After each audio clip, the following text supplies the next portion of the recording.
ఓ విశ్వాసి, క్రీస్తు కొరకు నువ్వు పడిన ప్రయాసం ఏమైనా ఉందా? దేవుని నీతి, దేవుని రాజ్యం కొరకు నువ్వు శ్రమ పడింది ఏమైనా ఉందా?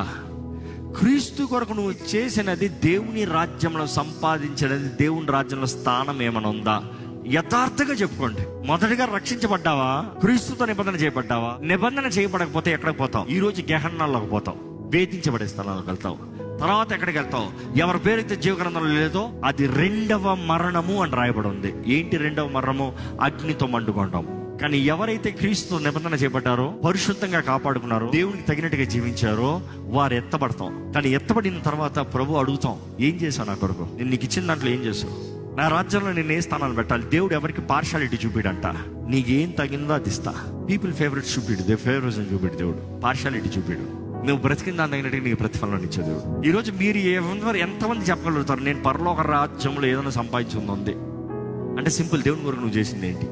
నీకు ఇవ్వబడిన ఈ జీవితము దేవుని నామ మహిమార్థమై సరిగా బ్రతుకు.